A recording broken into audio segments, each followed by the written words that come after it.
Hi friends, this is Vincent. நம்ம சேனலுக்கு உங்களை அன்புடன் வரவேற்கிறேன். நம்ம சேனல் வந்து பார்த்தீங்கன்னா உங்களுக்காக செப்பரேட்டாக ஆர்ட்ஸுக்காக நிறைய வீடியோஸ் வந்து உங்களுக்காக கொடுத்துருக்கோம். நம்ம சேனலில் போடக்கூடிய வீடியோஸ் எல்லாமே உடனே கிடைக்கும்னு நினச்சிங்கன்னா நீங்கள் நம்ம சேனலோட வாட்ஸ்அப் குரூப்பில் கண்டிப்பாக ஜாயின் பண்ணுங்கள். வாட்ஸ்அப் குரூப்போட லிங்க் டிஸ்கிரிப்ஷன் பாக்ஸில் இருக்குது.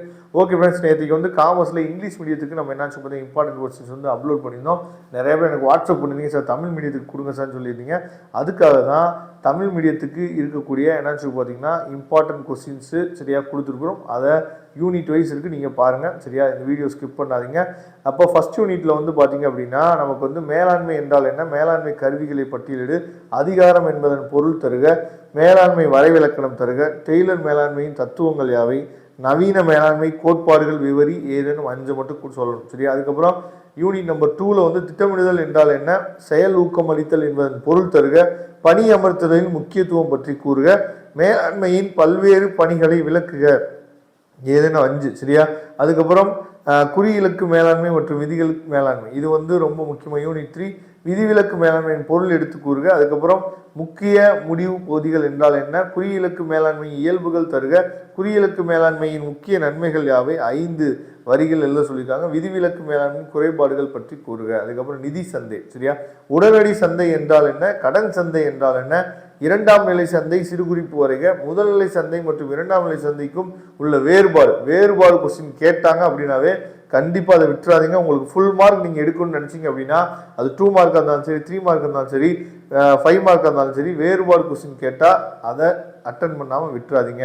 நிதி சந்தையின் பங்கினை விவரிக்கவும் சரியா. மூலதன சந்தை என்றால் என்ன, OTCI சரியா, சிறுகுறிப்பு வரைக. மூலதன சந்தையின் பங்கேற்பாளர் யார், மூலதன சந்தையின் பல்வேறு வகைகள் என்னென்ன விளக்குக, ஏதேனும் 3 சரியா. மூலதன சந்தையின் சிறப்பியல்கள் விளக்குக சரியா. மூலதன சந்தையின் பல்வேறு பணிகளை விளக்குக, ஏதேனும் 5. அடுத்து பண சந்தை, இதே மாதிரி என்ன பண்ணிக்கணும் பார்த்தீங்கன்னா உங்களுக்கு வந்து ஒவ்வொரு யூனிட்லையுமே ரொம்ப ரொம்ப முக்கியமான கொஸ்டின்ஸ் எல்லாமே கொடுத்துருக்கும். பண சந்தையின் சிறப்பியல்புகள் யாவை, இது ரொம்ப முக்கியமான கொஸ்டின் சரியா. அதுக்கப்புறம் பங்கு மாற்றத்தில் வந்து பார்த்தீங்கன்னா கலைமான் மற்றும் முடவாத்து விவரி, அது வந்து ரொம்ப ரொம்ப முக்கியமான. அதுக்கப்புறம் பங்கு சந்தையின் தன்மைகளை விவரி, அது வந்து ரொம்ப முக்கியமான சரியா. அதுக்கப்புறம் செபி பற்றி சிறுகுறிப்பு வரைக, இது ரொம்ப முக்கியமான கொஸ்டின். அதுக்கப்புறம் மனித வள மேம்பாட்டில் வந்து பார்த்தீங்கன்னா மனித வளத்தின் சிறப்பு இயல்புகள் பற்றி விளக்குக, ரொம்ப ரொம்ப முக்கியமான கொஸ்டின். அதுக்கப்புறம் ஆட்சேர்ப்பு முறைகள் இருக்கு பார்த்தீங்களா, இதில் வந்து அதாவது ஆட்சேர்ப்பு முறையில் உள்ள ஆக வளங்களை விளக்குக, ரொம்ப ரொம்ப முக்கியமான கொஸ்டின் பார்த்துங்க. அதுக்கப்புறம் மன அழுத்த நேர்காணல் சரியா என்றால் என்ன. அதுக்கப்புறம் 13ல் வந்து பார்த்தீங்க அப்படின்னா மின்னணு கற்றல் முறையை பற்றி வரி. அதுக்கப்புறம் தந்தை மற்றும் சந்தையிடுகாரில் வந்து பார்த்தீங்க அப்படின்னா அதாவது சந்தையில் என்னென்ன பொருட்கள் சந்தை உடைய முடியும் என்பதன் ஏதேனும் 3 அதை மட்டும் எழுதணும் சரியா. இதை தெளிவாக நீங்கள் பார்த்துங்க. அதுக்கப்புறம் வந்து பார்த்தீங்கன்னா நுகர்வோரியல்ல விற்பனையாளர் அதாவது ஜாக்கிரதை என்றால் என்ன, செயற்கை பற்றாக்குறை என்றால் என்ன, நுகர்வோரின் எண்ணின் இயல் முக்கியத்துவம் பற்றி எழுதுக, இதெல்லாம் ரொம்ப ரொம்ப முக்கியமான கொஸ்டின் சரியா.